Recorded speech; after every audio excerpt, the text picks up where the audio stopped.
topic.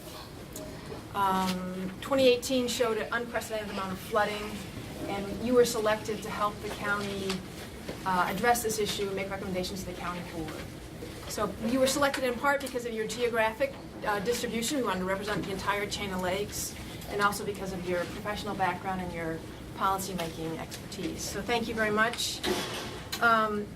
We have also a very terrific Land and Water Resources Department who did a great job on this technical work report, and we look forward to going through that with them tonight. But before we start, we want to quick do introductions around the table. If we could just say our name and where we live in the county, and maybe our closest water body. Chair Ridd. All right, my name is Michelle Ridd, and I'm a county board supervisor, and I represent the lovely north side of Madison, right near the top of the watershed. And I'm also the chair of the Environment, Ag, and Natural Resources Committee. Jeremy Belusic with Dane County Water Resource Engineering, which is a division under Land and Water Resources. John Reimer with Dane County Land and Water Resources Department. Eric Veith. I live on Lake Kaganza, and I also work for Strand Associates in Madison. David Pfeiffer, Town Chair of Pleasant Springs. I live on the Ohio River between Kaganza and Stoughton. Tanya Buckingham, County Board Supervisor for District 24, Monona East Madison. My closest water body is Monona.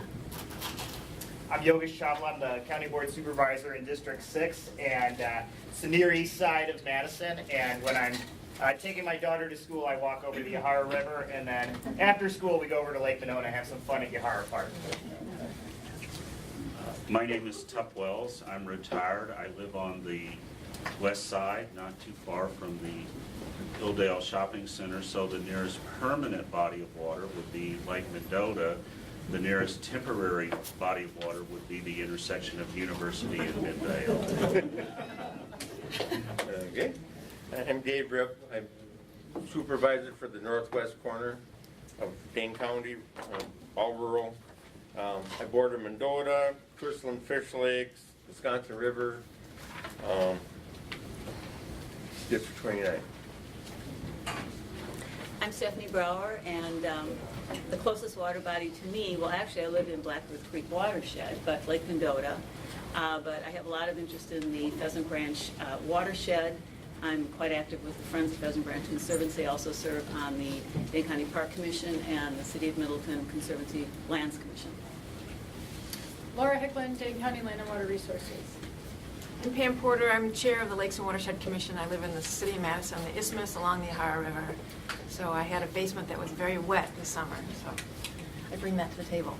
We want to introduce our county board chair, Sharon Corrigan, and to give us a brief introduction about Resolution 227. Thank you. Thank you all for your willingness to participate in this group. You've got an ambitious timeline and deadline as a committee, or as a task force. So I really appreciate your willingness to commit to this, knowing that it's going to take, in a short span of time, quite a bit of time to go through the materials. But it's an important group, and I think before I talk about the resolution and the Resolution 227, which created this group, it also created it asked for a technical group to do a background report, which is what you have here. And I just want to say thank you to the staff at the department and to the technical group, who I think many of the members of that group are in the audience today, is my understanding. So thank you all for your work on this and putting together this document so that this task force has material to work from and to guide you in figuring out what the science has said, and then also to formulate your questions about that science and to be able to hear from the public. So I really appreciate the efforts of that group that really got to work quickly. In this fall, we approved the Resolution 227 to create this group, knowing that this has been looked at before. There have been analyses in the past of flooding in the system, but knowing that this time we're looking at recognizing that climate change really has affected how our system works, and that it's about time we took another look at it. And I know there have been recommendations the last time we looked at water levels that about this time we should be looking at it. So Mother Nature gave us a boost and said it's time to bring a group together. What we need to do, and as I look at this resolution, I realize that at the end it just says the task force shall comply, shall make policy recommendations, but the implied work of this group is to make policy recommendations to help communities in Dane County reduce flooding incidents, and to look at the Yaharo watershed and to be able to figure out recommendations on how that watershed is managed and the mitigations or adaptions that could be done, like looking at this report, and what kind of efforts should happen so that we reduce flooding in this county as we look at heavier and more frequent rainfalls. It's not an easy task, and it's not exactly that we have new solutions to this, but I think something that is new this time is the kind of technical analysis of various scenarios that you'll be able to work with. I know you'll have a chance, you've had the chance to look through and read this report. You'll have the chance to hear from staff and from the other members of the technical group presenting this, and then ask your questions of that, because I know reading it myself, it's a complicated issue if you're not a scientist, which I'm not, and you may have a lot of questions on it. And we'll hear from the public as you move through this work, and there are questions that you'll likely want to forward that the public have on this to be able to answer questions. So in that light, if you've got questions about this, I'm glad to answer further questions. If seeing no questions, I'm glad to hand this back over to our able chairs of the Lakes and Watershed and chair of the Environment, Ag, and Natural Resources Committee to get on with your agenda and to dig into the work. So thank you all for being here tonight. Thanks for coming. We have 3 new members just slid in, so if you could introduce yourselves, please, what we're saying, our name and where we live and our closest water body. Rob. Sure. Rob Phillips. I'm with City of Madison Engineering Division. I live on the north side of Madison, and I'm not sure which water body is closest, but enjoy them all. I'm Patrick Miles, Dane County Board Supervisor for District 34, which is Village McFarland, Town of Dunn, and closest water body is probably Lower Mud Lake on the south end of Lake Louisa. And my name is Chuck Erickson, Supervisor Chuck Erickson, District 13, which includes parts of the near west side and near downtown Madison. And I live right across the street from Monona Bay.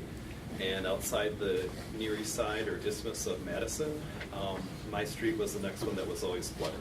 So my basements were flooded, my neighbors' basements were flooded, and I live right there, so I see it. So that's my district and my neighbors. So. All right, thank you. Unless there's an objection, we would like to move D, action items, before presentations. So election of chair and vice chair. Are there objections? Okay. Erickson. Yes, thank you. I would like to move that we nominate, or I'd like to nominate, and have, I would like us to have co-chairs of this organization. And I'd like to nominate Supervisor Michelle Ritt and Pam Porter, who's chair of Lakes and Watershed. They worked on putting all this together, and I think it'd be really effective if we could have each of them continue to work on this and to be co-chairs of this task force. Second. Are there further nominations? Okay, hearing none. All those in favor, please say aye. Aye. Any opposed? Okay, motion carries. Thank you. All right, thank you all. A little bit of housekeeping, if we could. The scope of the task force, as was talked about by the chair, Corrigan, is a deliverables by the March 31st, where to have recommendations to the county board on policy recommendations. That's where we're aiming. Conduct of the task force, we are going to comply with the state's open records law, and that the public has the fullest and most complete information regarding affairs of government. So that means that the meetings will be open to the public, and they'll be publicly accessible. Meetings will be noticed. We'll have agendas and minutes that'll be posted on Legistar. And we'll need a quorum before our meeting can begin, which is, for this body, 13-member body, will be 7 members. So we ask you to get to these meetings on time if you can. We appreciate that. Public comment. At each meeting, we will have a public comment period at the end of the meeting. And we're also going to recommend that we devote one entire meeting to a public hearing. We can talk about that a little bit later. We have created, the county staff has created a website where staff are posting materials. So John's report, Jeremy's going to talk about the stormwater advisory technical report. Those are posted there. Minutes will be posted, or information will be posted there. And then there's a separate email address that has been set up to collect public comments. So we invite any of you that have comments to the task force, please submit them if that's convenient for you at that address. And we've got that posted, those 2 addresses posted places. So if you have questions, feel free to talk to Chair Ritterai or to Laura or John or Jeremy about these kinds of things. Can we ask you all to speak up since it's a big room? Yes, can you hear me? Can you hear me now? Not, okay. I'll try to speak louder, thank you. And Chair Porter, I'm also audio recording these meetings, so I'll make those available after the meeting for those who couldn't attend. So we have that recording as well. Thank you very much. There'll be 6 meetings. We're planning 6 meetings, and these are posted on Legistar. The task force has been made aware of these meetings. The meetings are going to be held February 4th. And has this been distributed to the public? Yep, that was out Friday. Okay. So February 4th, these are all Mondays with the exception of one date. So February 4th, February 11th, February 18th, March 5th, March 18th, and April 1st. Can we get chairs for the people that are standing in the very back and around? Is there any more chairs? Okay, thank you. The meetings are going to start at 5 o'clock, with the exception of February 11th and April 1st. We're going to start at 6 o'clock because of personnel and finance, so there's a conflict there, so we're going to start this meeting a little bit later.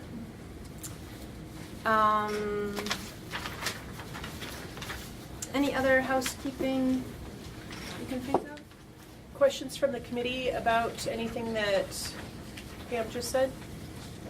All right. Well, I guess one thing I wanted to say is we are planning to move recommendations at the end of this period, by the 1st of April, and that we would hope that we could get to consensus on those recommendations, but should we not be able to, we would take a vote and be working on a majority for those recommendations. That's acceptable to the task force. Great. Great, we'll move on to presentations. Okay, so let's start with John Reimer, who's going to give us an overview of the technical work group report. I'm going to slide over there.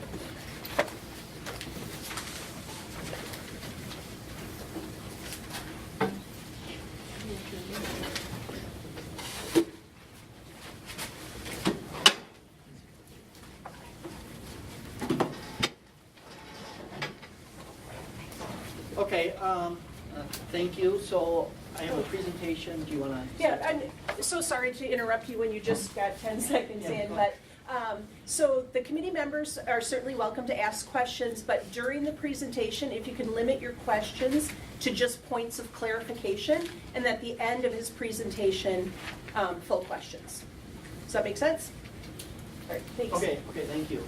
So what you see in front of you is Dane County, but then prominently in the center, you see the 4 lakes.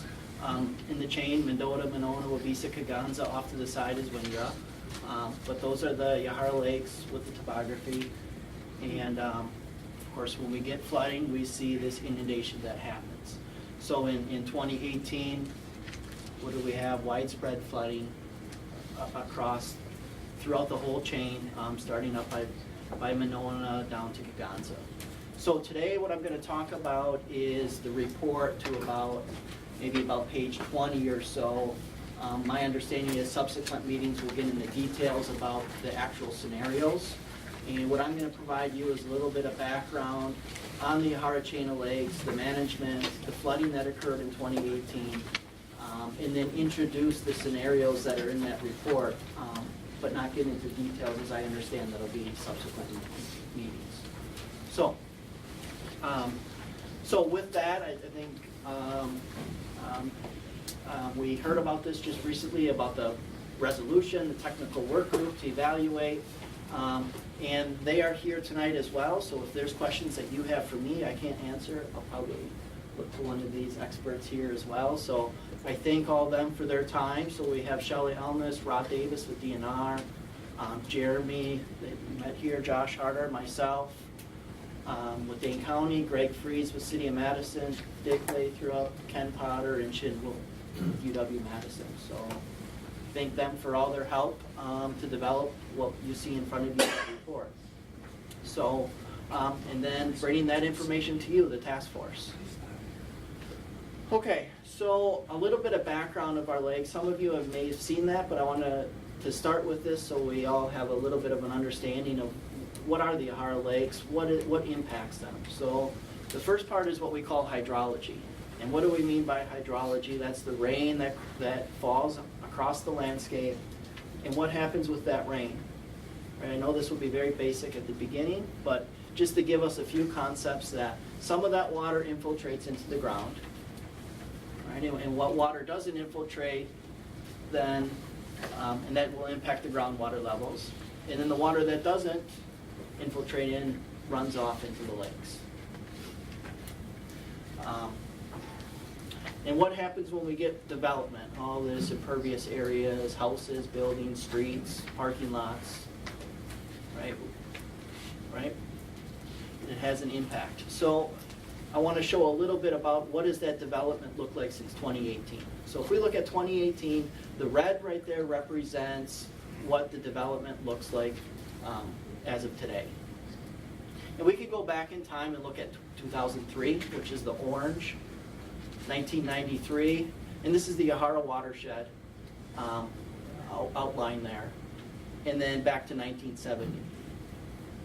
All right, so if we take the two on the ends there, the 1970, the 2018, we can compare the two and look at how much has our landscape changed in terms of urban development. And what we see is 2018, approximately 75,000 acres. Back in 1970, 41,000 acres. Or in other words, today we have 2 times more area of development. So this has increased. And what does that mean? If we look at this figure on the side here, you see this big arrow here with surface runoff. We have buildings. This gets bigger versus before. We had more trees, smaller arrow here, and more water that would be going into the ground or evaporating. Okay? So if we go back to this picture here of our lakes, what does that really mean? That means when we have development, we have less infiltration and more runoff coming into our lakes, and at a faster rate. You see that blue circle going much faster. Okay, and Jeremy is going to talk more details on the urban when he talks. So I'll just provide a little introduction here for now, but Jeremy will go a little bit more details of what efforts have been done to date. So on the rain side, on the rainfall, so we have this development, urban areas, but on the rainfall, what's been happening? Well, we know with past studies, Wisconsin Initiative on Climate Change, that our rainfall patterns are becoming more intense and more rain. Right? Adding even more water to our system, giving us more runoff into the lakes. Okay, so this is what we call the hydrology. And when you read the report, this is part what's in the report of modeling, looking at the watershed and how much is coming into the lakes. So there's another component that we look at with the lakes is the water movement, or what we call the hydraulics, in the rivers themselves. And these orange arrows represent the flow from lake to lake. And that flow can be impacted by several things in the river, such as the area of the river, how steep it is, if it's flat, and what the friction is. So some examples of that are right here. We have sediment accumulation. We looked at Exchange Street since 1981 to 2005. There's been about 2 feet of accumulation in the rivers. So we have less river area, less flow. And we have constriction points that narrow the river. Those have an impact on the flow. And of course, lastly, aquatic plants that we harvest aquatic plants in the rivers to reduce the amount of friction and increase the flow when we harvest plants. So those all impact the flow. While we have this big arrow of water coming in, now these arrows here are also getting smaller because of this sediment accumulation in aquatic plants and other things that are impacting in the river. Okay, so how do we manage the lakes? So from a lake level management, if you aren't familiar, there's a series of dams that Dane County operates and owns. The first is Tenney Dam on Lake Mendota. The next one on the Yahara chain is Babcock on Lake Wabeesa. And the third one is La Follette Dam on Lake Higanza.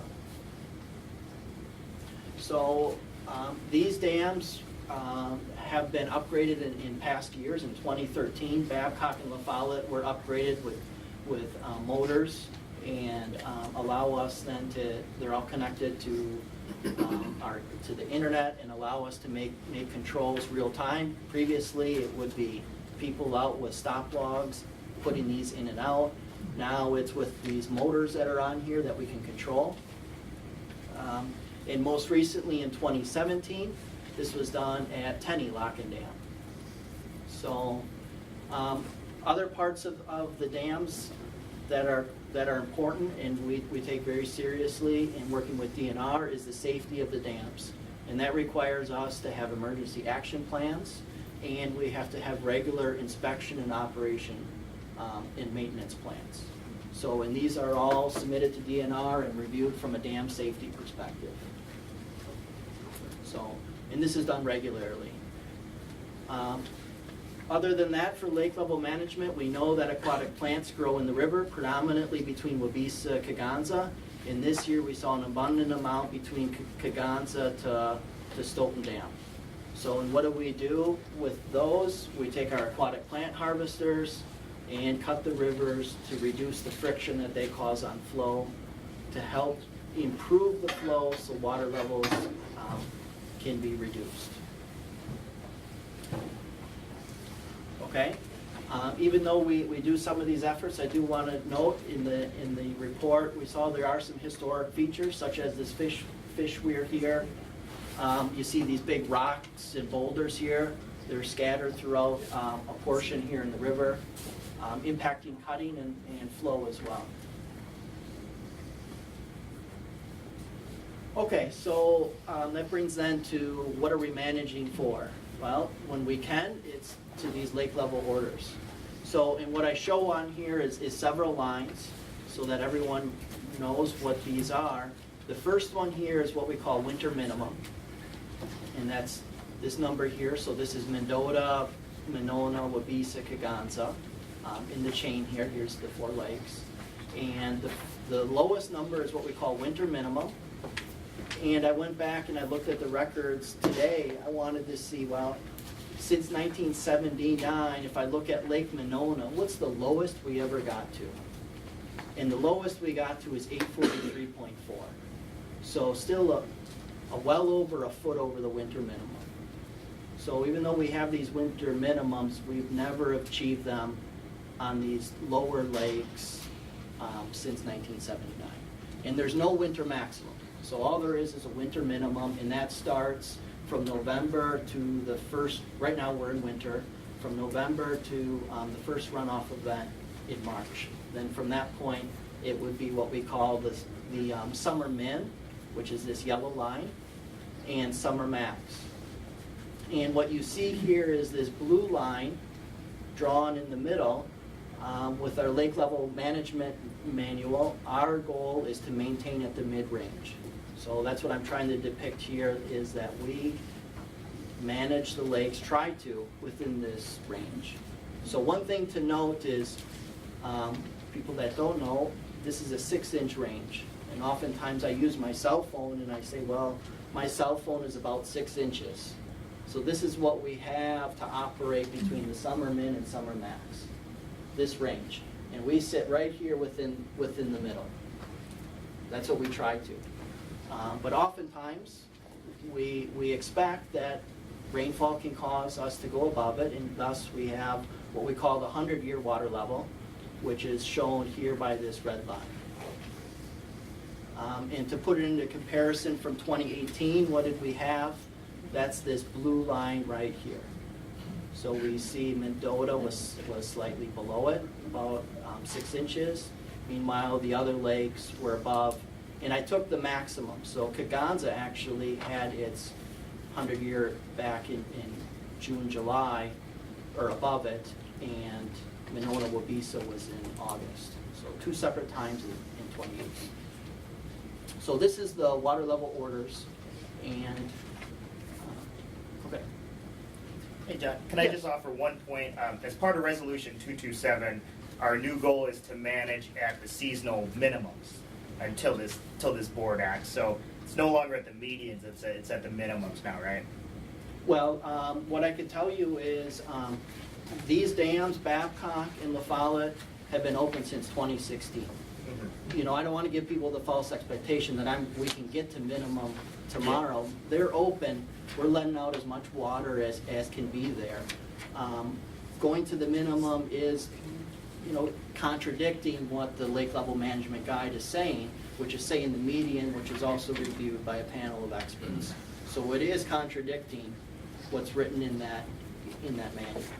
So, but our goal is to get as low as we can, and in fact, what we'd like to be is much lower than we're at right now. We're right now just about an inch or two above or below summer max. So on the lower lakes. So that's about where we're sitting right now. So, and you'll see in the report, what we also did is we wanted to show, okay, has this been just a recent problem, or how has this been evolving? So in the long-term records, what we can look at is to say, well, what is the annual precipitation that's occurred? And here I looked at the airport gauge since 1930 all the way to present day. All right, and we can see if we plot the annual precipitation, which are all these black dots, and then a trend line, we can see it's been increasing. 2018, here's where we were. So the highest precipitation event we've had since 1930. Just over 50 inches of precipitation. So, and what does that mean for our lakes? And what is we have increased amount of discharge or volume of water that leaves our lakes. So this is in the report, one graphic that shows that this is increasing. The amount of water has been increasing thanks to Dick Lathrop, who helped with providing me with this data. And what we can see here is the amount of water leaving the lakes has been increasing. Here's 2018, that red dot at the end. It's the largest we've seen in terms of the amount of volume leaving, and this star represents the location, so out of Lake Wabisa. Okay, and we can look at one last plot, which is the peak water levels. And here we chose Lake Wabisa again, just to be consistent. We see overall steadily increasing over the years. Here's where we are with 2018, way up really high because of the amount of precipitation we've had.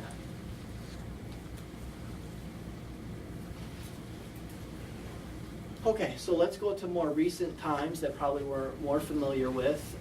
This here is a plot showing the water level and flow. So if we look at Lake Mendota, we see the up-down nature of the lake, and then these two lines represent the summer min, summer max. And when you look at this plot, what do you see? Do you see any years we are within the range? Right? So if we look closely at 2011, right here, pretty much consistently throughout that year we had 30 inches of rain, right? So if we go back, kind of look at our plot, 30 inches of rain puts us back to here, kind of where we were back in the 1930s, right? So once we have this rainfall in recent years, assuming urban development hasn't changed too much over the past years, we see that the lake levels can be operated within their range with lower amounts of precipitation. Okay, we can compare that to 2018, 50 inches of rain, and we see where we are. So 20 more inches of precipitation causing us to have higher lake levels. Okay, so the bottom plot is flow, discharge. But what I did is translate this to a different meaning so we can all look at it. Instead of flow CFS, what I did is I changed it to flow in terms of feet that the lake would be above. Okay, so let me explain this a little again. So for example, the orange here is Lake Mendota. So the amount of flow, volume of water that we move through the system would fill up Lake Mendota 12 feet. That's how much water we moved through Lake Mendota in 2011, 12 feet. So imagine if we could just shut the dam, it would fill up 12 feet high. That's how much volume of water in terms of flow was moving through the lake. Wabeesa would have moved 33 feet of water. Lake Kegonsa would have moved 68 feet of water. So versus 2018, Lake Mendota moved 20 feet of water in this last year. So meanwhile, you saw a rise of 3-4 feet. We actually moved 20 feet of water during that year. Wabeesa, if we would have closed up the dam, it would have, if we could magically have sidewalls on the lake and fill it infinitely up, it would have filled up 60 feet. Lake Kegonsa would have filled up 141 feet. So flow is an important concept here, that we need to keep the flow moving in order to reduce the amount of levels. Okay? So specifically 2018, that's written in the report, and I'm just going to explain it quickly with some graphics. So 2018, we did start at summer minimum. So here is, let me explain these graphs. The bottom graph here is the water level above summer minimum. So when we started in May in 2018, we were pretty much right at summer minimum, which would be 0. And this upper plot here is the flow. So the colors represent the lake. So orange represents Mendota, purple is Monona, green Wabeesa, and this pink color is Kegonsa. So as I mentioned before, the dams at Babcock and La Follette are wide open, have been since 2016. So these are letting out as much water as we possibly can, and just letting it up to what nature gives us for what the lakes are going to be at. So we can see here the water level. At the beginning of the year, we're at our summer min level. Then as we continue to move through, what do we see? We start to see this pink line here of Lake Kegonsa starting to increase. So when we manage the lakes, we manage them as a system. So our response at that time was to take Tenney, because this is the one we could control, and reduce the flow that's going to the downstream lakes to help Kegonsa out, that was seeing an abnormal amount of rainfall, which is impounding a lot of water on the lake. So we did that. For the first time in history, we harvested plants at the outlet of Lake Kegonsa, received an emergency permit from DNR, and started harvesting plants to improve the flow from Lake Kegonsa. We started that here just at the beginning of June, well before we hit the peak, probably about 3 or 4 weeks before it peaked. We were trying to get ahead of it, but the rain just kept coming, and they kept getting more rain, more higher water levels. So we did see an increase in flow because of those efforts. And as I mentioned before, we have emergency action plans. We initiated that on Lake Kegonsa this year, back in end of June. So we went through a process where we had phone calls and teleconferences about what we're going to expect and where lake levels are going to be and how people should prepare. So this still wasn't enough. We cut what we could. We went in here by a railroad trestle. Here's our crew removing the material here on June 27th. We removed 31 dump truck loads of rock and debris that was at the railroad trestle to improve the flow. If I go back a little bit, flow was dying down. We removed it right here, and then it peaked back up after we removed that material. So with all those efforts, Kegonsa still hit a historic high, 7 inches above the 100-year. So I know a lot of the information on the news was in August, but really Kegonsa saw its peak actually the end of June. So, so meanwhile, you see Lake Kegonsa here now, or Tenney flow is low. These lakes are still high in between Monona, Wabeesa. We're trying to manage the lakes together. Kegonsa, we get Kegonsa to drop really nicely, water level to drop really nicely after all these efforts. But meanwhile, Monona, Wabeesa are maintaining high, and we manage Mendota along the same lines to manage them as a system. And then we get the rains in August, which bumped everything up. We then initiate our emergency action plans again. So 2 times in a year to do this. And we started working overtime. In 5 days, we removed 92 loads of aquatic plants, getting everything we can, and then working because of the flow that we were delivering. We were doing it in between nighttime and when it was raining. So what we did with Tenney Dam is discharge a lot of water during the daytime when people could react to it and when it wasn't raining, what we call delivery mode. And then at nighttime or when it wasn't raining, we would store the water to help with flash flooding that would be occurring in certain areas. And you see this graph go up, down, kind of sporadically, but that's on purpose to help with the rainfall, help with the flash flooding, and help to mitigate as much as we can using Tenney Dam. So we go back and forth several times with this strategy. With all those efforts, Monona still hits its historic high, 10 inches above the 100-year. Wabeesa as well, 10 inches above the 100-year. Okay, so for us to know what's going on, we have a series of observation stations throughout the Yahara Lakes, whether it be flow gauges, which are the ones in circle, or the lake level gauges, which I was just showing you before, the lake levels, which are those stars. This provides us a lot of information about what the system is responding, where the water is falling, and how we're going to react to it.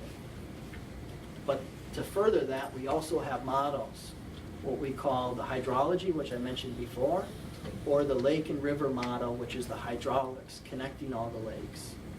And together we integrate this data, and this is what we call infos. So, and this is what's in your report, using this as a tool to look at different scenarios. So I'm just going to give a little brief history of INFOS, the people that aren't familiar with it.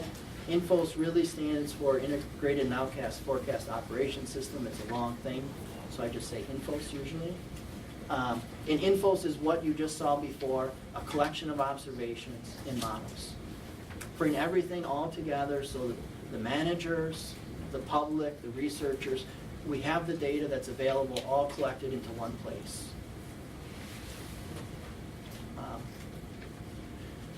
And to give a little bit of history, when we started this, we started actually after the 2008 flood.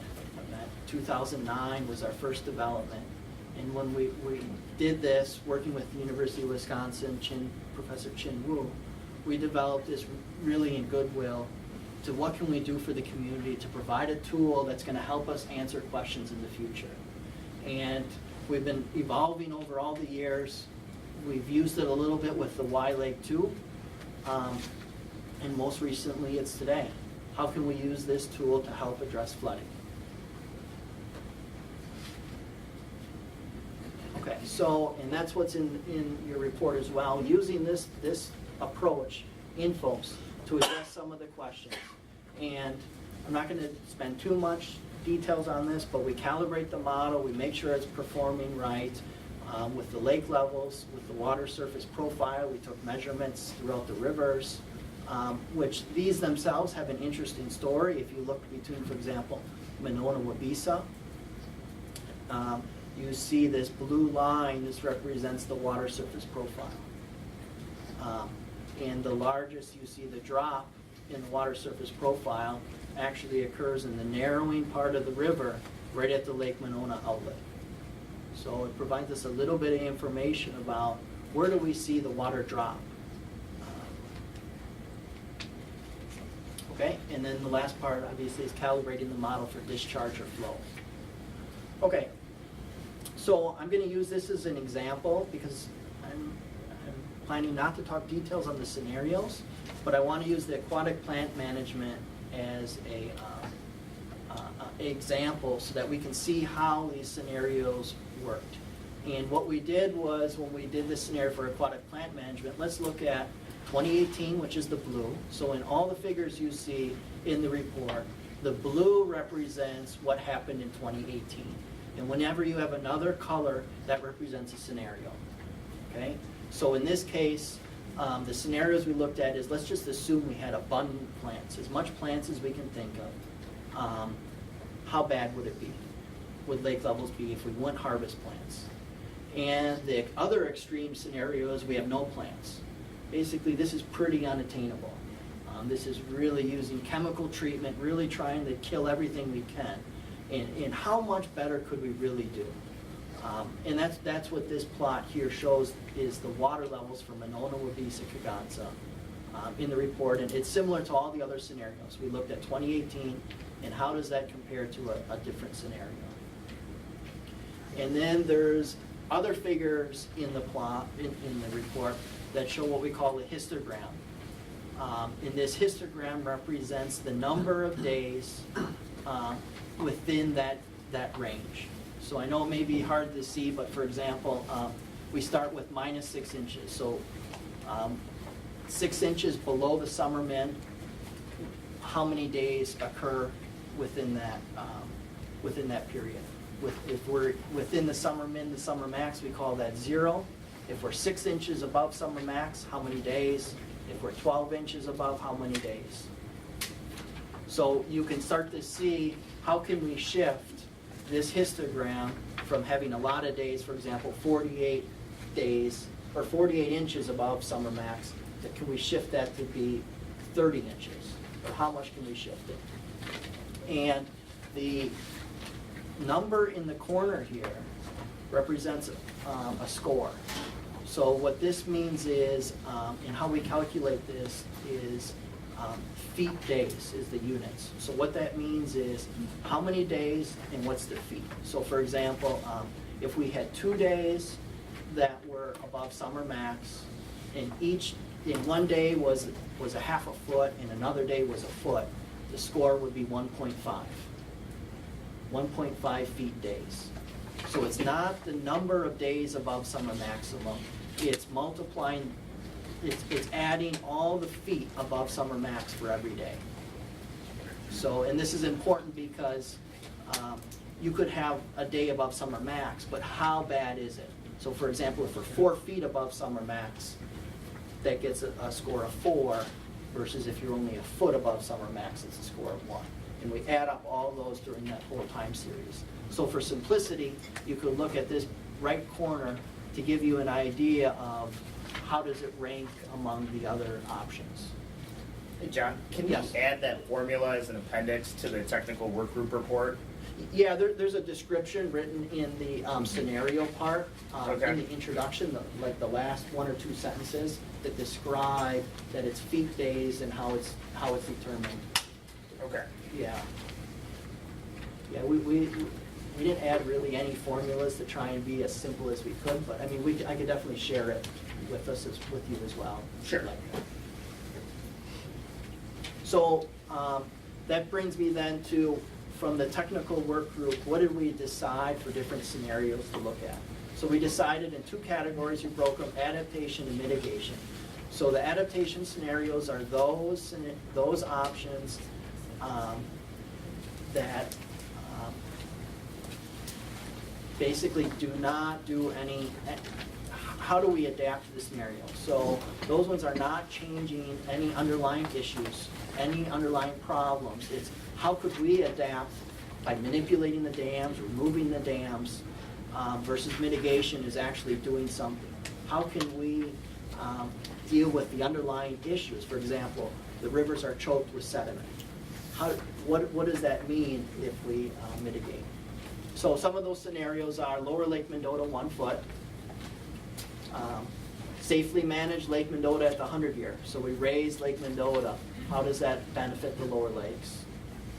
Remove all dams from the Yahara Lakes, all the way down, including Stoughton Dam. Mitigation, on that side now, we're going to physically do something. So let's modify the bridges. They're abutments, they're piers that are in the water. Let's make them so that they're not impacting the water flows. And there's 14 bridges total that we modified. Next scenario is dredge the Yahara River from Monona, and then between Wabeesa, Kaganza, and then Kaganza all the way to Stoughton. Another scenario is looking at flow reroute and pumping. Let's take water out of Lake Kaganza, route it around this antiquated system here that's filled with vegetation and historical artifacts, and route it around. You mean out of Wabeesa? Yeah, sorry, out of Wabeesa. Thanks, Dick. And then the fourth option is combining B and C, so doing some dredging between Monona and Wabeesa and pumping the water out of Lake Wabeesa combined. So this last scenario is aimed at providing us that it may be a combination of alternatives. It may not be just one that we're picking, but just give an idea that that these may be in combination of themselves, and it may not be just picking one. Yes? Could you repeat the dredging, what parts of the Yahara River would be, proposed to be dredged? Yeah, Because so Mike Gerner, who couldn't be here tonight, had a question on that, and I asked him for clarification, and I think that was his point, if I understand. yeah, so His answer. this is looking at from Monona all the way to Stoughton. And what we've done already is preliminary looked at where do we need to dredge. It may not be dredging the whole thing. There's further efforts need to be done here, but where are the humps in the rivers? Where are the areas that we can make the most benefit from in fine tuning that? At this point, what we did is try to take the biggest things we could think of and just what is the overall benefit? For example, the bridges. Let's put all 14 bridges there, not just one at a time. Let's do all of them, and what benefit do we get? Yes? John, in constructing your adaptation scenario C for Yeah. removing all dams from the Yahara Lakes, it seemed to me the consequence of that is you were getting a 4-foot drop in, I think, Mendota. My question was, why did the adaptation posit the removal of dams? Is there any way of allowing the dams in place but simply opening them to get that sort of drop, or do the dams literally have to come out to get that drop? No, I mean the dams don't literally, the dams don't literally have to be removed, because you would need to have the dams in place to make that drop. For example, at day one, you wouldn't just take out Tenny Dam, which is 5 feet above, or 4 feet above Monona. The dams would be in place, and we recognize that there would have to be an implementation plan, whether it's over a 10-year period or whatever. I think further study would need to say, how long would it take for us to get there? We didn't get into the implementation, but just the concept that, imagine that these dams are either wide open, full flow, or they're not there anymore. Okay, thank you. Yes. John?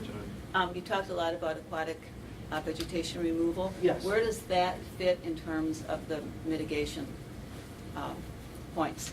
Yeah, so right now, that would be under mitigation. We provide that in the report as some results of if we harvest more, if we harvest less. Overall, what we found was harvesting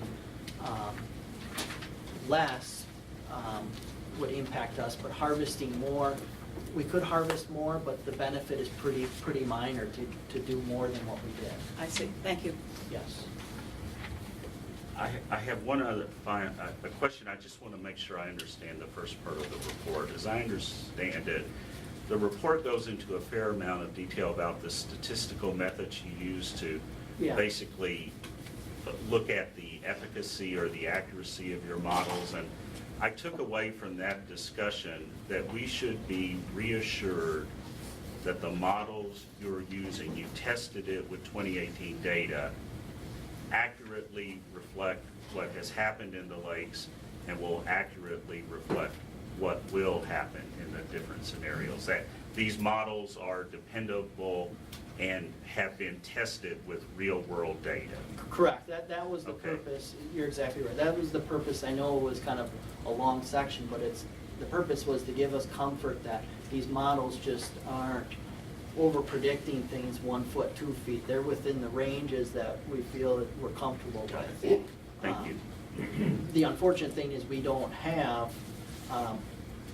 data to say, well, what if we would remove all the bridges and then go measure it? That's why we use a model to test that. Thank you. Yep, so, which I think you guys are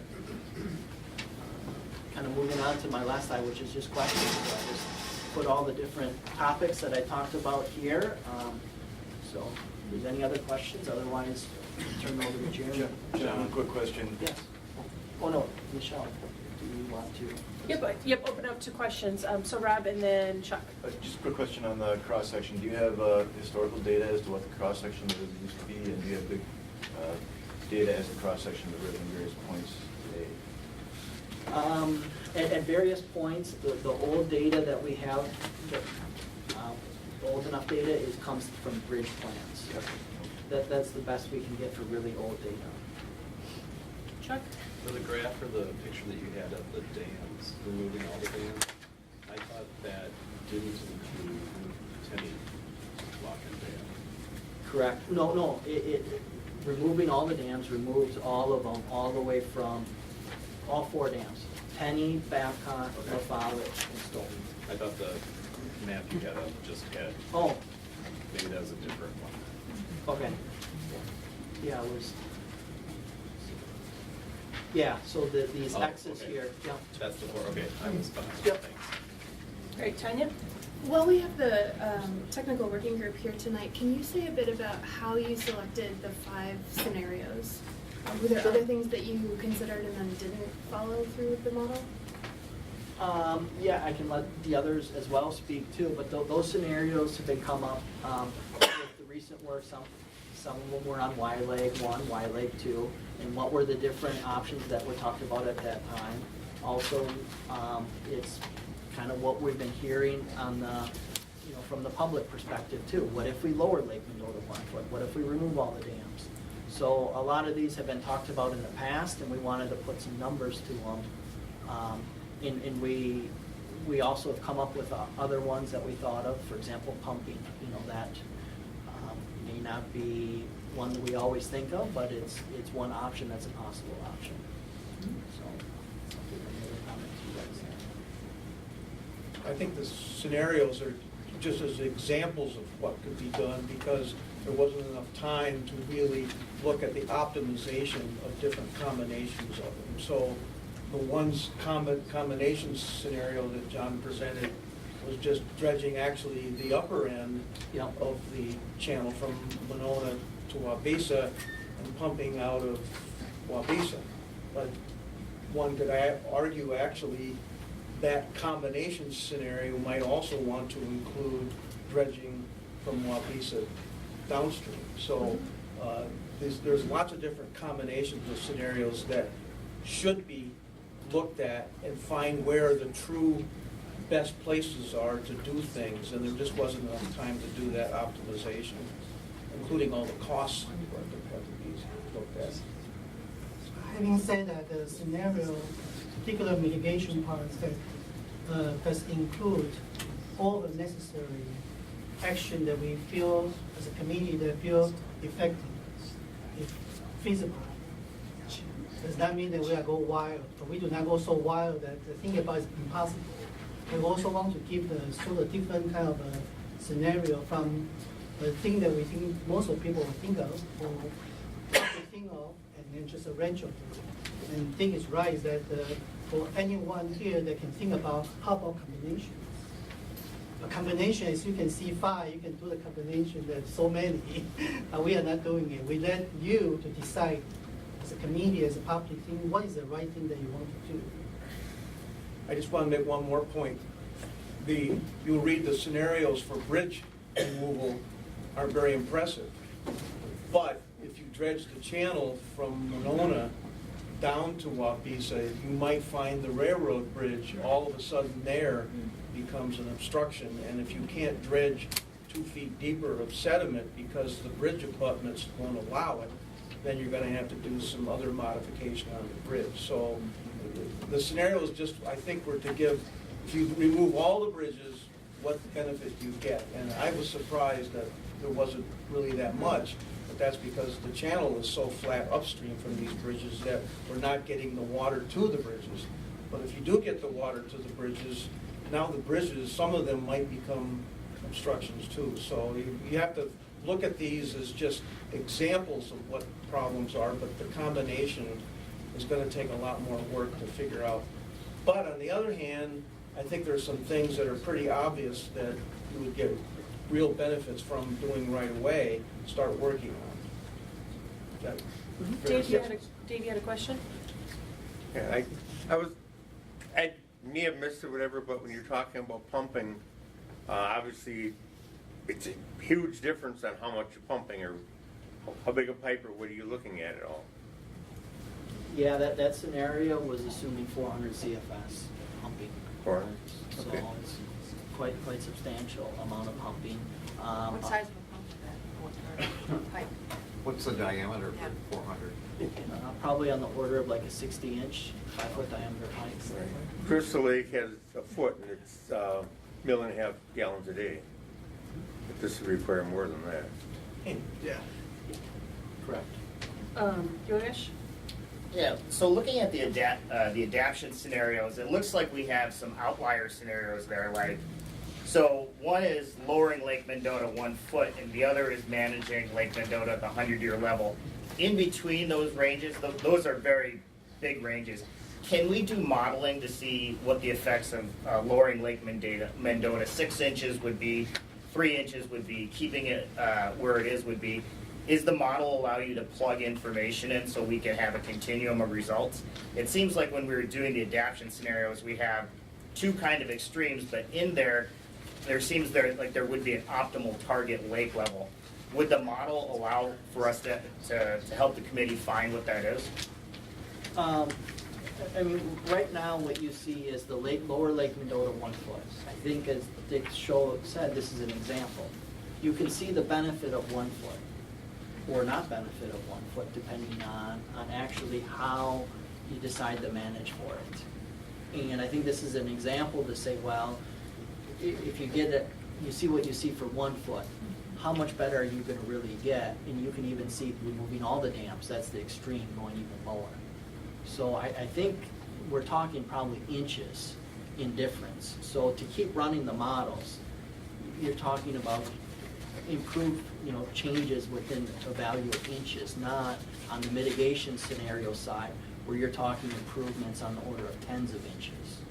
So I guess it's a question for you guys is what level of flooding are we looking at? Are we only looking at the micro, the 1 and 2 inches levels, which is on the adaptation side, or are we talking the tens of inches?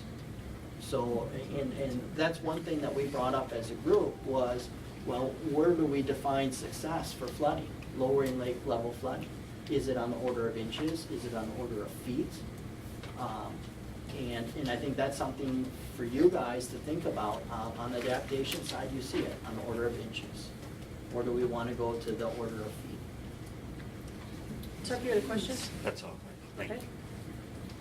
Eric? Yeah, John, so earlier we talked about just trying to, in the short term, maintain water levels at the Summer Inn through that resolution. And so I think your response was that we literally can't get the flow out in order to get the water levels down that far. So one scenario that I think I was thinking about, probably others, is what if all lakes were dropped, say, 6 inches? And I think what your response would be is these lower lakes, we can't drop them 6 inches based on the flow and the river hydraulics that we see at this point. Yeah, that's a great point, yeah, so the adaptations there, we're only really able to play with lowering Lake Mendota because the lower dams are already wide open. They've been wide open since 16. So to say we want to lower them even lower, we can't because the dams are already wide open. So the only one we can play with is Mendota. Chuck? Yeah, can you help me out here? I mean, there's a lot of talk of like lake levels. Louder, A lot please. of talk of lake levels and what they should be and height or whatever. But to me, it almost sounds like the biggest bang for our buck is to do something like pumping or dredging. That's a very general statement, but after, reading this, that's kind of what I came away with, is it isn't so much that, oh, this lake should be at this point, or this lake should be at this point.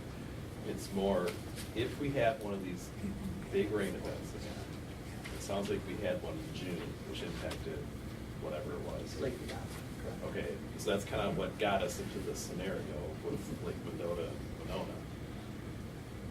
It just seems like we need to be in a position to be able to keep water moving through. And in order to, I'm just thinking about what our emphasis is here, and I think it's to keep the flow going versus a certain level.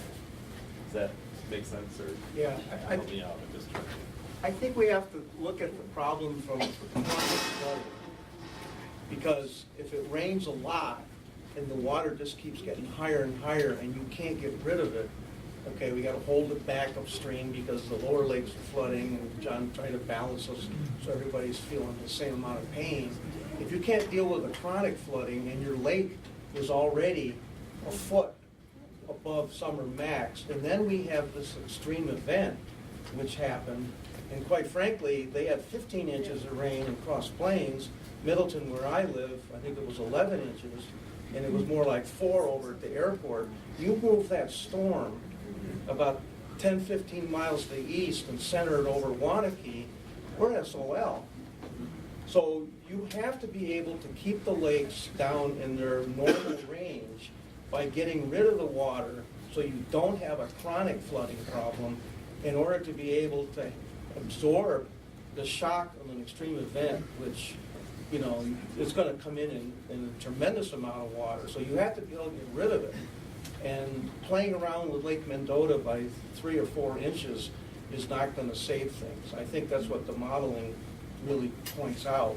And I wrote an opinion piece for the newspaper back in mid-September because I was seeing all this narrative about how low should we go, running Lake Mendota like a giant reservoir, which they do out west. The water levels change tens and, scores of feet. And I don't think that that's what we want as a community. The city was built around lakes at a level established when the dam was first put in 1849.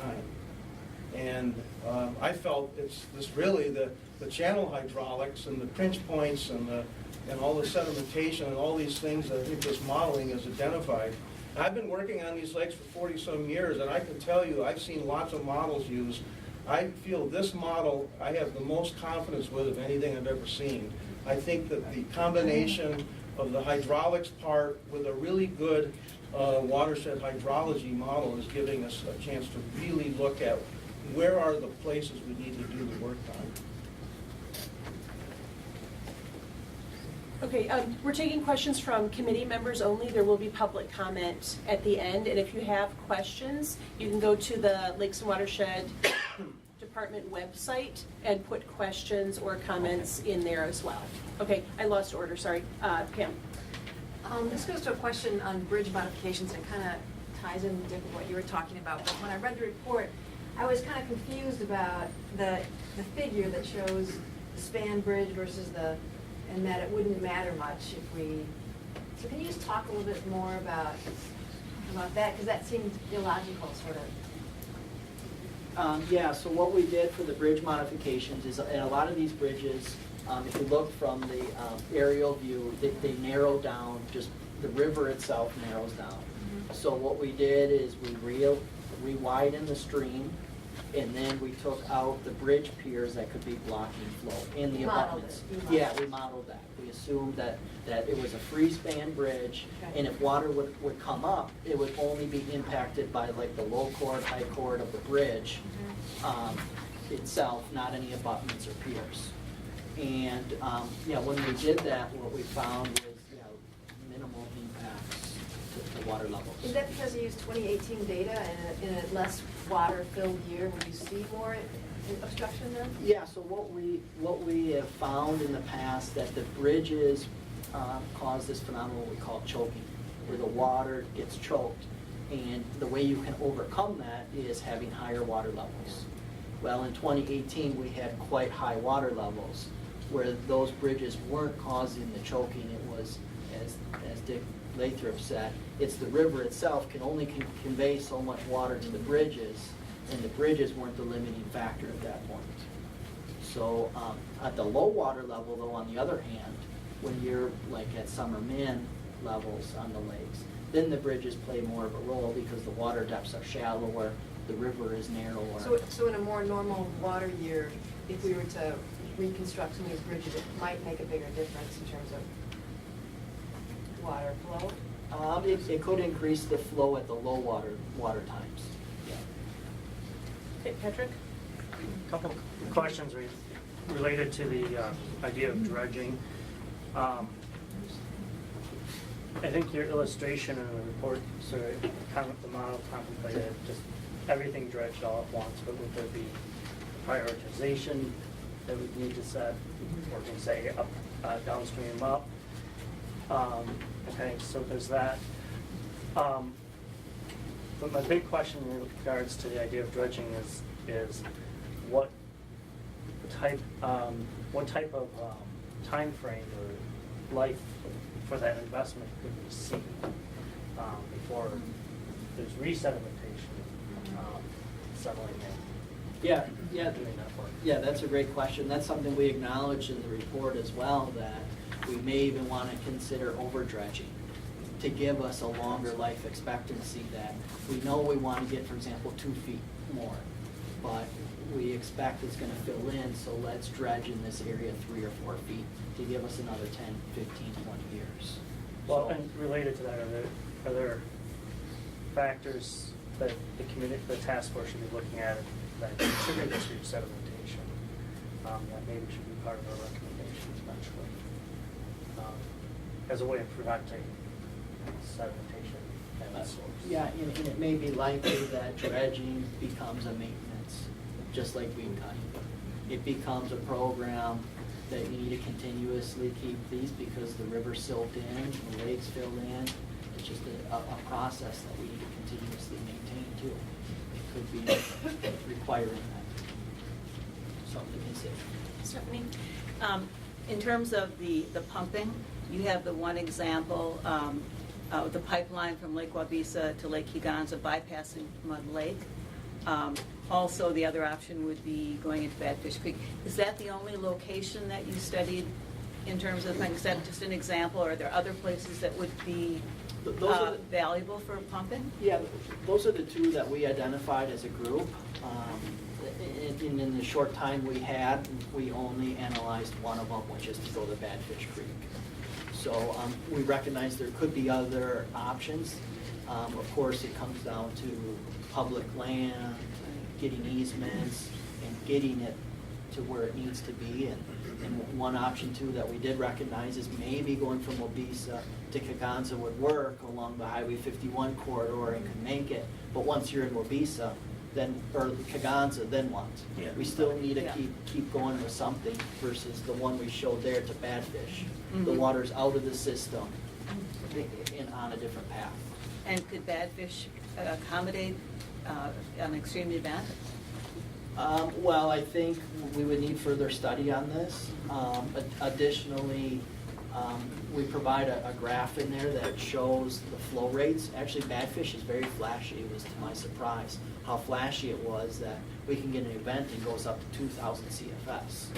So, and we were putting in 400 CFS, so gave us some thought that there's capacity there, but we would need to look at that river to look at it. And furthermore, with pumping, I think it's written in the report as well that it could be coordinated that if you had a staff gauge in Badfish Creek, that's at a high level, maybe you don't turn on the pump, you wait for that flashiness of it to recede, and then you turn on the pump with a whole system that can regulate water levels now that we have the technology to have all that data.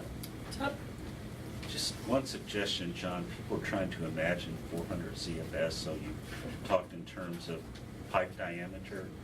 One other way might be comparing 400 CFS to different streams in Dane County to give other people a more concrete idea. 400 CFS is a lot. I mean, I can think of a lot of my favorite streams in the county that are dwarfed by 400 CFS. So just a way of helping people visualize that. I guess the other thing I would hope is I've heard different questions here.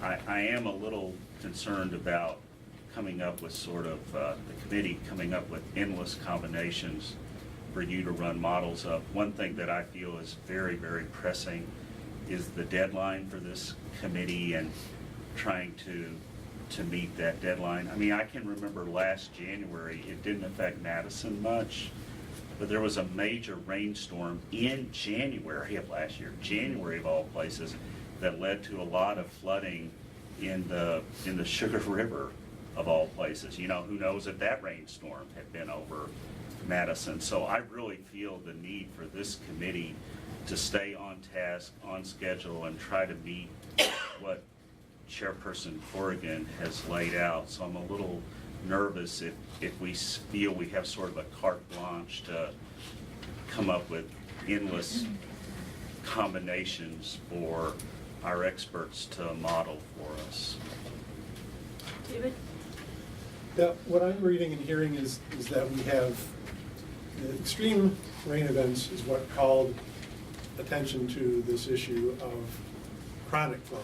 That we have increasing rainfall for a long period of time that is stressing our ability to deliver water out of the lakes. It was clear that had the county not deployed weed cutters, had the ability to do that, we would have been in dire straits because, if I remember correctly, you increased flow by 350 just by cutting below Kaganza. If that had not happened, where would we have been? So clearly we have an ongoing chronic issue here that is potentially brought because of the flooding that we had. But we're at risk of that kind of flooding every time there's an extreme event if we don't address the chronic issue.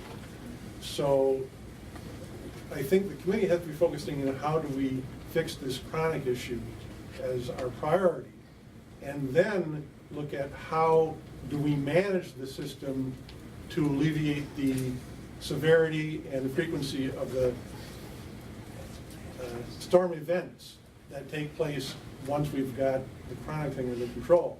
And to that end, would it be helpful for the county to have a wider range that they could work with for their min and max, so that you can manage to what is clearly a higher volume of water coming every year compared to when those mins and maxes were established?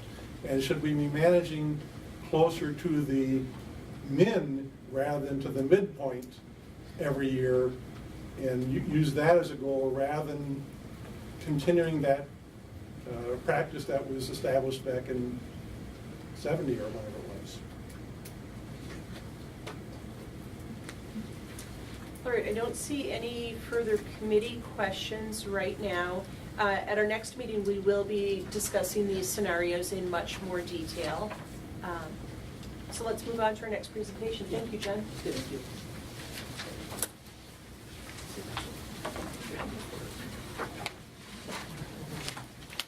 All right, so John talks a lot about what happens when the water gets into the lake system, the river system. I'm just going to give a brief update about some of the efforts that the county's gone through in the past several years, looking at things that we can actually do on the ground to prevent that water from getting into the lakes in the first place. And the obvious one is infiltrating that water. John showed you in that chart that if we get the water into the ground, it gets into the groundwater, it leaves very slowly, goes into our water table, doesn't make it to the lakes in a lot of cases. So the flooding and lake level issue has been around for a long time. We've had YLAG 1, YLAG 2, and now we're convening this task force as well. So I think we've understood that our flood risk is increasing over the years, and we've been looking at some of the other aspects of flooding, such as stormwater management. In response to some of the stuff that we've been seeing, a technical advisory committee was formed in 2016 and came up with a final draft or final report in 2017 with some recommendations about steps that the county could take to try to mitigate some of those things from happening, from the water entering our lakes. So John touched on this, but this is really the result of urban development and the fact that we're putting roofs, parking lots, driveways, sidewalks in areas where water in the past had infiltrated. And what can we do about that?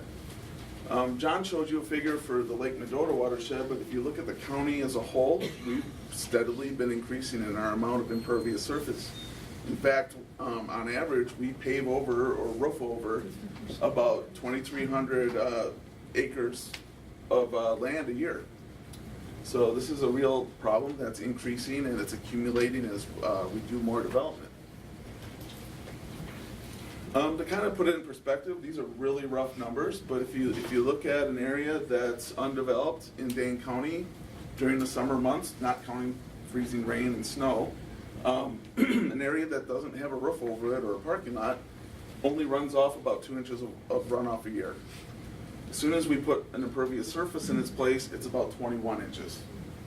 So we've got to do something about that if we're going to have development. And like I said, that doesn't count frozen precipitation because we have a really hard time modeling that because it's really variable. Another area that this committee looked at in 2016 was internally drained areas. I don't think a lot of people realize it, but throughout the county we have areas that don't drain.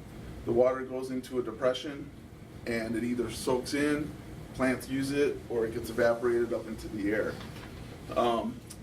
Unfortunately, to do stuff in those areas, you probably have to drain it. So we go into those areas, I mean not we, but developers, others, farmers, go into some of these internally drained areas and then they drain them. So that will also add more water to the system. So what can we do about that? If we do allow development, the water depths increase, maybe the pond that's in the bottom of this increases in size. We have lots of examples all over the county where this happens. This group decided to look specifically at urban development and the internally drained area question and left the scope of looking at the bigger picture of agricultural land kind of out of this particular discussion. So the result of draining internally drained areas is that we get more water into the system. This is a map that was done a number of years ago by Eric Booth at the university that kind of showed where some of these big internally drained areas are. And you know, up in the northern part of the county, we have very large areas, but a lot of it's in Columbia County where we may not have as much control. This doesn't accurately show where all the localized internally drained areas are. City of Fitchburg, the far west side of Madison has a lot of internally drained areas as well. And we haven't done a really good job about trying to figure out what we can do with that and allow development at the same time. So the committee looked at our current stormwater management requirements, and these are requirements that we place on new development when they come in. We have a infiltration or a stay-on standard of 90%. That means 90% of the pre-development runoff would stay on site.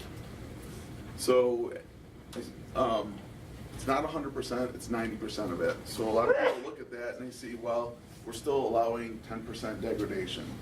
So that was a big part of our discussion. There's also a number of exemptions that can be placed on a site that comes in for development. Redevelopment is one of them, but maybe there's also poor draining soils or depth of bedrock, or maybe we have an area that maybe could potentially contaminate our groundwater. We don't want to put water through the ground in those areas, so there's a number of exemptions. And then finally, we don't have any specific requirements for internally drained area. We've had some guidance. The Regional Planning Commission has been using some parameters when they look at larger scale development, but on a site-by-site basis in the county, we really don't have anything currently. So the committee looked at the current state of our standards, the issues that we were seeing in front of us at the time, and started looking at recommendations. And some of the things we wanted to do with our recommendations were to increase the amount of stay-on, and stay-on just means how much water doesn't leave the site. It's going to be either infiltrated or it's going to be evaporated. We don't care as long as it doesn't leave the site. Try to reduce the risk of flooding. And one of the things we found in this report in doing our analyses and studying is that if we're only looking at development as it occurs, we're never going to prevent flooding, but we could maybe make it not worse. So, you know, we kind of had to realize that right off the bat. So when we look at our recommendations, we look at that. If we don't deal with existing development, we're never going to stop all risks of flooding. Looked at channel erosion, groundwater recharge, and then finally a goal of maintaining base flow on our streams. So the recommendations that finally came out of this report were increasing from 90% to 100% stay-on, but we recognized through modeling and through looking at different sites and analyses that we can't do that on every site. So we had to figure out another way to be able to achieve this goal. And the idea of the group was that we would create a fee in lieu program where a developer could pay credits when it was impossible to do infiltration on a site nearby, therefore getting the requirement met without having to actually build something. And then we would create this kind of bank where you could buy volume credits or take them out or create them, depending on what you had. We looked at the number of sites that had some form of exemption or had redevelopment on them, and it was probably realistically around half the sites have some exemption. So even though we had this 90% requirement, a lot of the sites weren't even meeting that because of one reason or another. So the group recommended that we eliminate these exemptions, and we also bring in redevelopment projects into the fold, but recognizing that it's very difficult or impossible to do infiltration on those sites, we'd also allow them to participate in this fee in lieu program. And then just one final note, we didn't want developers to do nothing on their sites, so we wanted them to maintain our existing level of 90%, and they could then only purchase credits to go from 90 to 100%.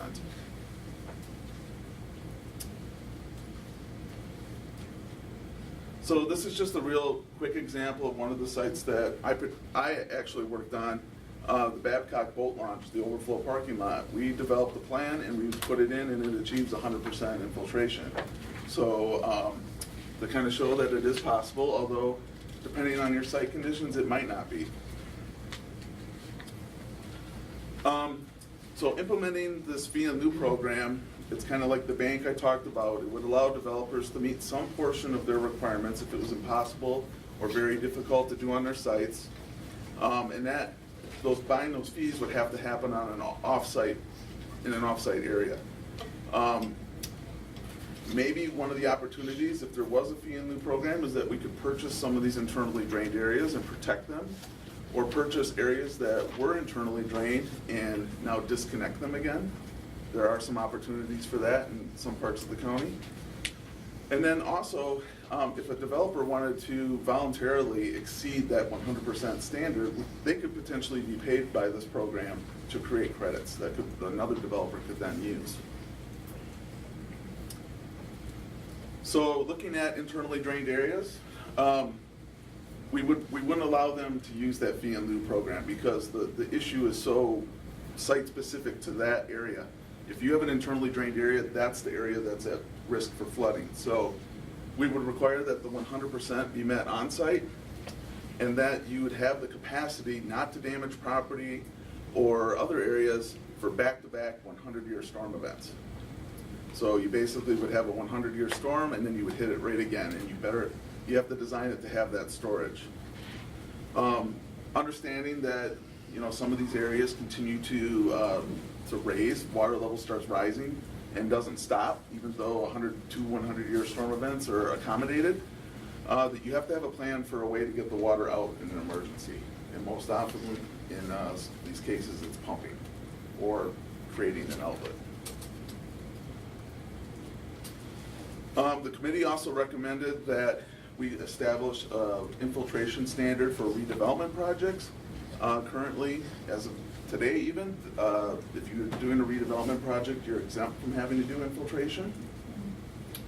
And if we did do that, understanding that in downtown Madison, the opportunities to provide a lot of infiltration are pretty minor, for example, we would allow the developer to buy credits, and we would do it in a location that would be more advantageous. Some of the other smaller recommendations that came out of it was looking at our definition of what we call a redevelopment project.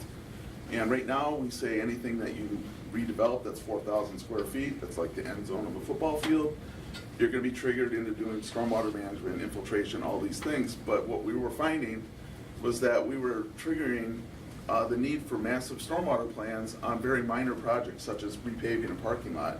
And developers and property owners weren't repaving parking lots just to avoid our stormwater requirement. So this group recommended that we increase the trigger for needing a permit from 4,000 to 20,000, which is just under half an acre. They also came up with the recommendation that we all need to get on the same page. If you went to, just to pick an example, not to pick on anybody, but if you went to like the Forest versus Sun Prairie versus Madison, you might have different implementation of our requirements or different assumptions that could be used in how you figure out how much runoff is being created. So the committee put together a list of approved assumptions that we all agreed on. And we also require that once you build a stormwater management practice, that you certify it. And you get your engineer, your surveyor back out and make sure that what you told us you were going to build is actually out there. So we basically are recommending that we get everybody on board with that. So those were the recommendations that were in the report. What has happened since then? Well, the big thing that's happened is that the Regional Planning Commission and the Lakes and Watershed Commission have convened an implementation committee to look at implementing the recommendations of this task force. There are a set of those things, those recommendations that I outlined that could happen without that fee in lieu program, such as the redevelopment trigger, some of the requirements for internally drained areas, but some of the other ones, like increasing our infiltration requirement from 90 to 100% or bringing redevelopment on board, would require that that program be in place and credits be available. So we kind of got two tracks going, a more quick one and a more longer term one that we're taking a look at in that implementation committee. But I do have to point out, right as we were finalizing our recommendations from this committee, the state changed state statute on us. And they implemented an act that said that no municipality, including counties, could enact a standard greater than 90%. And that no municipality could collect fees for anything greater than 90%. So that's kind of put a number of those recommendations on hold at the moment, although it does leave a number of them still available for us to talk about, and that's kind of where we're at right now.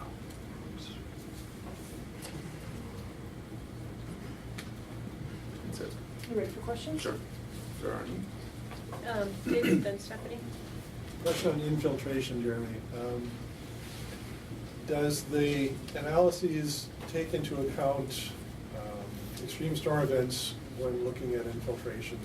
For example, this year, it seemed like there was very little infiltration happening where I live because the soils were saturated. And there was just nowhere for the water to go into the soil. We do look at it. It shaves off part of the storm. It shaves off the same part of the storm if you have a 4-inch or a 6-inch though storm event. So if you have a 4-inch rain event, a portion of that's going to run off. Anything above that is runoff too, because the ground is saturated. It's acting like it's impervious surface at that point. So it's really on that front end that we can do anything about it. I had a question about the internally drained areas. I and I'm thinking of places like Esser Pond. Yep. Are those, up to now, those areas have not been protected in any way or restricted in terms of development? If they have any restriction in development or protected in any way, it's at the local municipality, and I know Esser Pond is, but there are other internally drained areas that do not have protections. I really appreciate this presentation, and it certainly answers the question I'm sure many of us had reading this report was, okay, we got to deal with the water once that it's in the lake or once the river, but how do we keep it out? And to this, I'd add there are lots of other things that can be done in terms of buying and restoring drained wetlands and where the county has land and cropland, getting it in prairie. But my main point, and I don't mean to be offensive here, is as important as I think this is, I'm really concerned about this committee taking on this as a topic and going through all these recommendations. Because if we talk about it, we'll talk about it for a long time and we'll have suggestions and questions and what about this? My sense is this report has been worked on by experts, and I think it's ready for policymakers. So I would like us to note, appreciate the work that's been done. Thanks for bringing it to our attention, but earnestly ask the county board and the Land and Watershed Commission to take it up and begin working on implementing it as opposed to us talking. I think we have enough on our plate to just cut to the chase. Yeah, and sorry. That's the point of me speaking here. Way to go. Is to give you the background that there's this whole other thing, where we deal with our land and our land use and our stormwater management. That's kind of out of the scope of this committee, but we wanted to give you the background that we are doing something about it. Bless your heart. And you guys do definitely have enough to talk about. So, yep, absolutely. Are there further questions for Jeremy? Okay, see none. Thank you.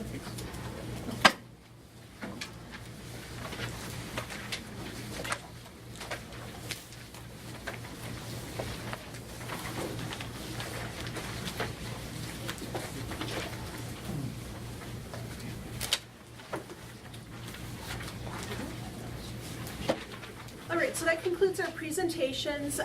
We have previously moved D, the action items, up to the top of the agenda, so that's taken care of. E, public comment. So far, I believe that we only have one registrant. If you would like to speak, you have 3 minutes, and where can people get forms? So if you'd like a form, please grab one.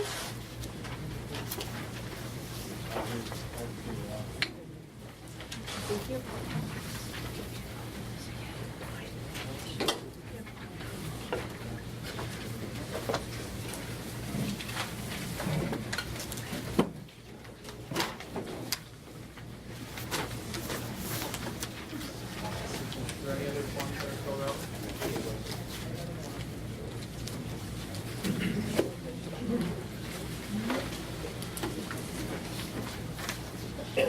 So feel free to keep grabbing forms and filling out forms. You can hand them in over here and we'll get you in the line. The first speaker, and I apologize in advance if I butcher anybody's names. I am a special ed teacher in my day life and I'm pretty good at reading, writing, but don't know. All right, our first speaker is Janet Batista. And then on deck will be Dan Schultz. Yeah, to the podium if that's okay. And after Dan will be Brett Halsey. And who's timing? Okay.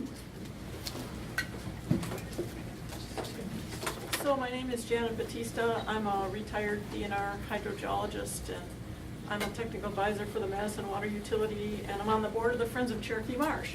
But I'm not speaking for any of those people or agencies.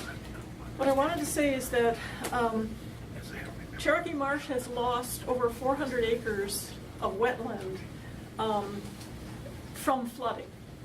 So this has been documented, and as Dr. Lathrop knows, wetlands are very important. We've lost 50% in Dane County.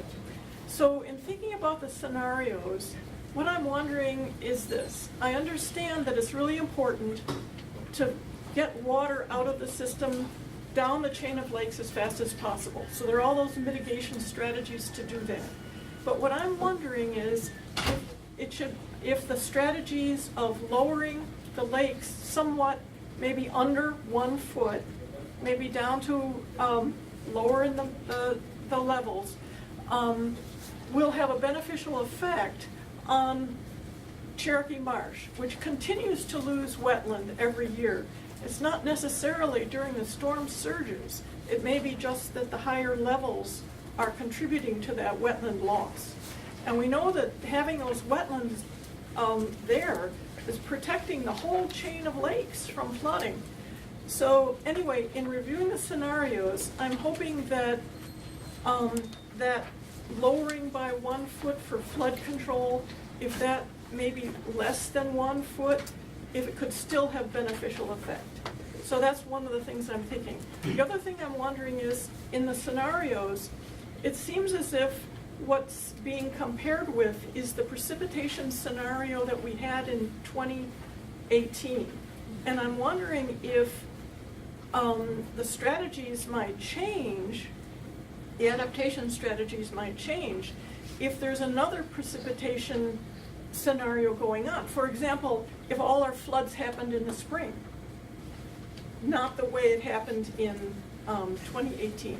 So I'm considering the request to do a little bit more evaluation on the model to consider that lowering of lake level somewhat for flood management. So those are my comments. Thank you. Are there questions for the speaker from the committee? Thank you for coming. All right, Dan Schultz, followed by Brett Halsey. Hi, I'm Dan Schultz. I live on Lake Monona. I'm on the board for the Yarra Lakes Association and the head of their Lake Level and Flow Committee. I first of all want to thank the county board for putting this task force together, and certainly thank the work group for the work they've done. I think it's an excellent report, and I'm really excited about some of the things that they've brought up. There's been a lot of talk about managing the lake levels, but I think from John's exhibit, it's clear that when the dams have been open since 2016, and I don't think it's the first time that it's been the long periods where it's been fully open, that you really can't manage the lake levels if everything's wide open. If the only thing you can do to manage the lake level is decide whether or not you're going to dump water from Mendota or not, you're really not managing the lake level.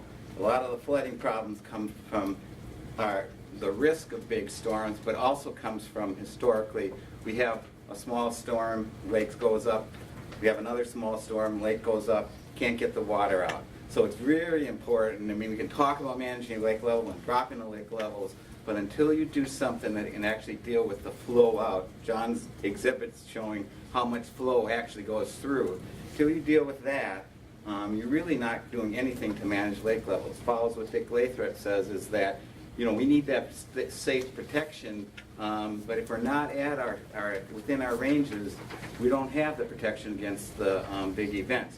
So I'm really excited about the report and the fact that there's opportunities from the dredging and from the pumping that actually cause a situation where we're actually going to move a lot of water out. You're actually going to be able to change it to get water out of the system, which will then allow us to actually have the ability to manage, you know, the lake levels. And if you do that, then I think you have the storage and you have the flood protection that you need. So I really support that. Now, I don't know, there's a lot of questions that are left open here. I don't know if it's up to the task force or not, or whether the work group to deal with costs and the permits and all that process. There's clearly a lot of work that needs to be done. But I think those options that have been identified are really great options, and hopefully with those, you won't really need the lake level discussion as much, because sticking within those lake levels has been the problem. We haven't been able to do that. So thanks for the work of the group. Really support what's being done, and think once again, I think the technical group has done an excellent job. Thank you very much. Any questions for me? No. Okay, see none. Thank you. Brett Halsey. And on deck is Charles Dykeman. Thank you, Madam Co-Chair, and thanks to members of the task force. Mark Twain said that a million commissions could not control the Mississippi River, but I hope this one can control it. So I wish you good luck. I'm a former chair of Lakes and Watershed Commission, Madam Chair, congratulations on that. And I live on Lake Wabeesa on a bluff, so I'm happy to be on slightly higher water, but I sail on Lake Mendota, so that created some interesting challenges last summer, and other kinds of boats. So when I worked at the Sierra Club, started working on floods after the '93 flood, in which the water was about, Jeremy, was the water about this far from the top of Tenny Locks in '93? It was almost overtopping the sandbanks. So we have seen this movie before. It is deja vu all over again. And the Watershed Commission looked at all things. We're sorry we didn't go to the 100-year storm event when we created the stormwater ordinance. I personally pushed for that, but I had votes for what we got. So, it is the strongest stormwater ordinance in the United States, by the way, or at least it was at one time. So, but one of the things I want to, and I really appreciate the work of Professor Lathrop and everyone on this. This is a lot of good stuff in here. But there's one little thing missing. And that is controlling a little more what's going on in those 217 square miles of the Lake Mendota Basin. Jeremy talked about the closed drainage, but we've lost half of our wetlands already. There's a huge amount of agriculture that's in drains right now, and there's a thing you can get online called AgriDrain, where you can control the agricultural drainage off of a field with your phone. And if we can pay farmers to store that water, okay, we've got 217 square miles up there. If we can get, let's say, 10 acres, 20 acres, 50 acres maybe between the farmer's storage or restored wetland, a controlled structure in the upper part of the basin, we give ourselves a reservoir above Lake Mendota. Right now, Lake Mendota is our highest control reservoir. But as was mentioned earlier about the wetlands, if we can control the storage on those wetlands and farm fields above us, we can shave some of those peaks. And again, this is about, I worked on the Mississippi River floods. One hydrologist estimated restoring 3% of the wetlands in the upper Mississippi Basin would have saved $18 billion of damage and 83 lives in 1993. That's Professor Donald Hay. He is willing to come up and talk about this concept. He's the world expert on it. But thank you for your time, and I hope to insert those concepts in this. I know Dick and the hydrologist and I have talked about the past. Thank you very much. Questions for the speaker? All right, thank you for coming. It's cheaper, by the way. All right, Charles, you're up.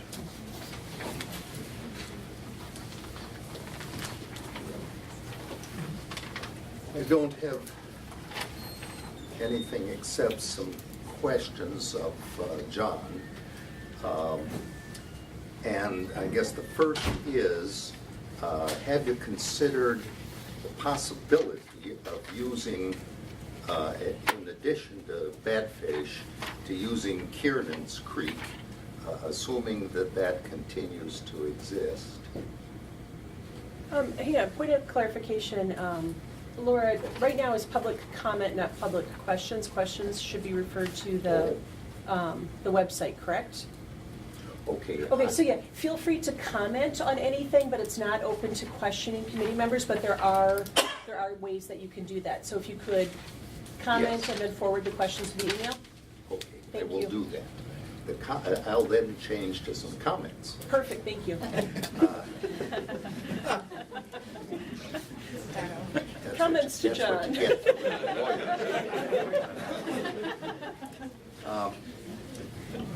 get. I'm using a map of Dane County, and particularly the part of it that takes in Wabeesa, or Monona, Wabeesa, and Kegonsa. And I note that there is a very short distance between between Lake Wabeesa and the beginning of Kiernan's Creek. And Kiernan's drains into Badfish.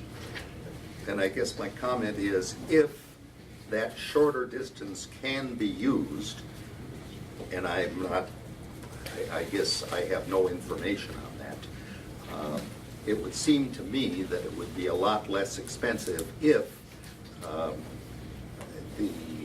the idea of a large pipe would be used. It would seem that that would be shorter and less expensive. And what I don't know is the feet above sea level of the beginning of Kiernan's Creek, the southern part of Lake Wabisa, and Badfish Creek. And I think that's important because, as we've seen, we have very, in my view at least, the real problem is that we have no head starting at Monona and ending at least at Kegansa and maybe at the Stoughton Dam. And with such little head, it's the old question, if you're trying to pour water down almost a flat surface, it's not going to go very fast, but if you get it at a greater angle, it's going to go a lot faster, and you're going to be able to take more cubic feet in that way. So I guess my comment is I very much think that that is a good idea, and it may be necessary for pumping if it turns out that the head is not enough for just a natural flow. No questions. Okay, there is a question. Yes. Mr. Dykeman, you presented to the Lakes and Watershed Commission, and if I remember right, you talked about having studied this a little bit and looking along highway corridors. I did. Can you talk a little bit about that? Yes, I did. And then I had some correspondence with John Reamer. And I like that corridor because it's free. Well, it isn't free. It still costs a lot of money, but you don't have to go trying to buy people's property. The difficulty of that is that it still has that problem of the head. And there's still, I canoed down from Wabisa to Kegansa, and I don't think you can put more water in that area unless you pump or go outside of it. But the advantage of going other than under Highway 51 is that you bypass Stoughton and the Stoughton Dam. And the Stoughton Dam, of course, keeps the water up. So I have to say I like the idea of under Highway 51, but I think from talking with John Reamer that I think his idea of going eventually to either Badfish Creek or Kiernan's Creek is a better one. So I have to admit that I was mistaken. I hate to, but I hate to. Are there further questions for the speaker? Okay, thank you for coming. Yep. Is there anyone else wishing to speak? We will have public comment at each meeting.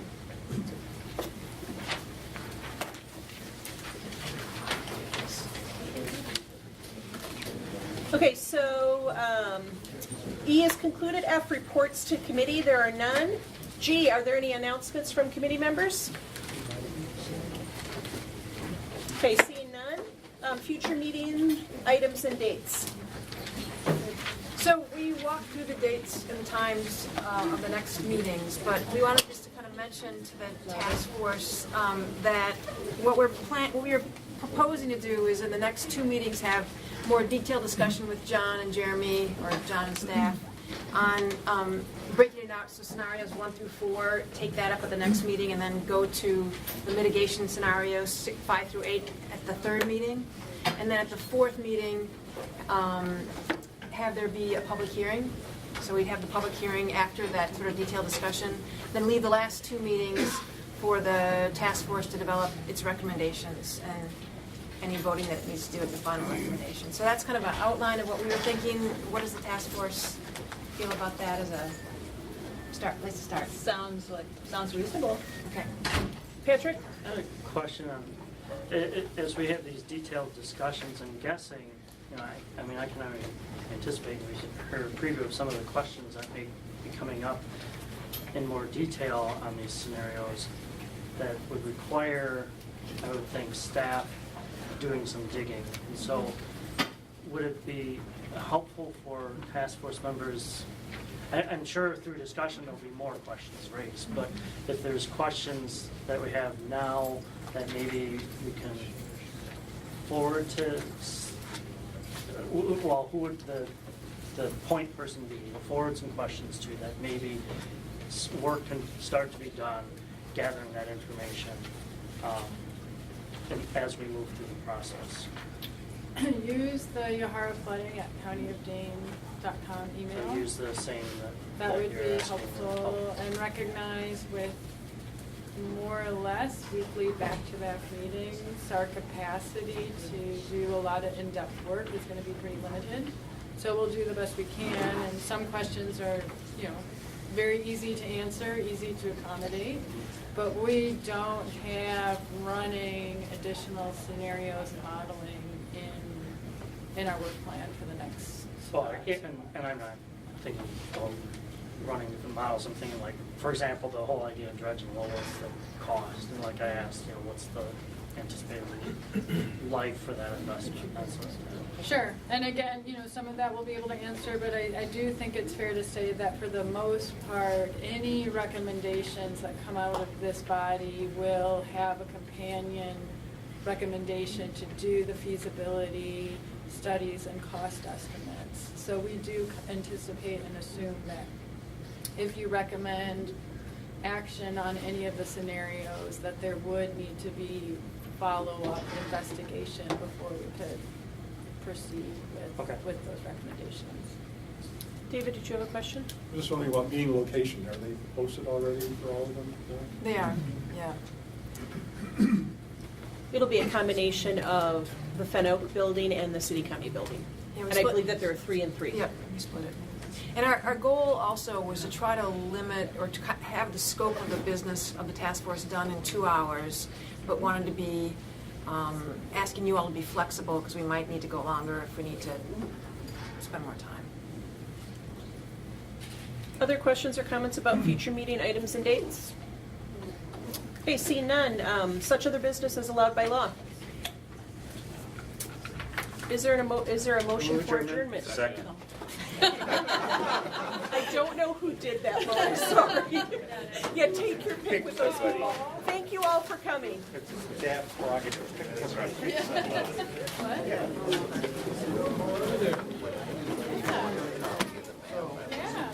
That's Hi, Chuck, I'm Laura. We worked together on your...